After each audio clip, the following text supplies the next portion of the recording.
आपण ज्यांना म्हणतो त्या श्रीद फडणीस यांनी ते बौद्धचिन्ह केलेलं आहे आणि आपण सगळेजण त्याचे साक्षीदार आहोत. त्यांचं मगाचं भाषण आणि त्यांचा एकूणच वावर बघितला तर ते शतकवीर आहेत हे आपल्याला विश्वास ठेवायला सुद्धा अवघड जाते. मी त्यांचं मनापासून आभार मानते.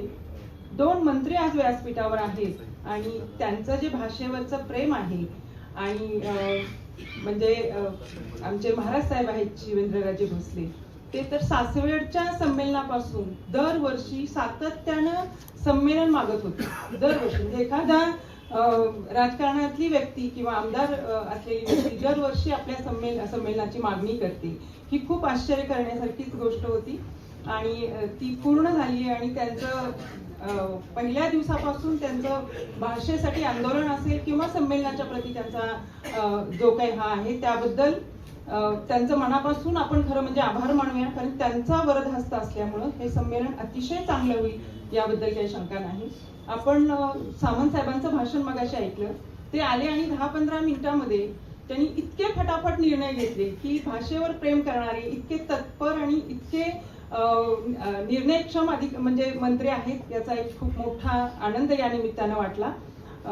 त्यांचाही मी मनापासून आभार मानते. या कार्यक्रमासाठी खूप जण आलेले आहेत, म्हणजे आमच्या सातारचे शाहूपुरी शाखा आणि एकूणच सगळी मंडळी आलेली आहेत. रहमतपूर शाखा आहे, पुसेगाव शाखा आहे.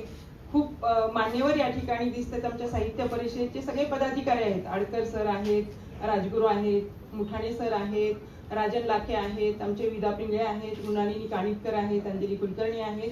हे सगळेजण आहेत आणि त्याचबरोबर बरीचशी श्री चिटणीस साहेब आहेत, जयराम कुलकर्णी, आमचे सातारचे राजेंद्र माने, किशोर बेडके हाट आणि म्हणजे किती नावं घ्यावीत हा प्रश्न पडावा अशी परिस्थिती आहे. आपल्या सर्वांचं मी मनापासून आभार मानते आणि आनंद याचा व्यक्त करते की आपण सगळे सातारकर आहोत. मी साताराचे आहे आणि महाराजांच्या स्वागताध्यक्ष असण्याच्या या सगळ्या पार्श्वभूमीवर आपण सगळेजण म्हणजे दुहेरी आनंद आहे मला की मी साहित्य महामंडळाची कार्यवाह झाली आणि साताऱ्याला संमेलन मिळालं. तर हा एक इतका मोठा आनंद आहे की माझ्या जिल्ह्यामध्ये हे संमेलन होते आणि भाषेवर प्रेम करणारे आमचे स्वागताध्यक्ष आहेत. आमचे विनोद कुलकर्णी एक धडाकेबाज नेतृत्व आम्हाला सगळ्यांनाच लाभले. आमचे सावंत साहेब आहेत आणि सगळेच जण प्रत्येक वेळी इतक्या जबाबदारीने येतात की पुण्याला जरी कार्यक्रम असला तरी सगळेजण इथं हजर राहतात.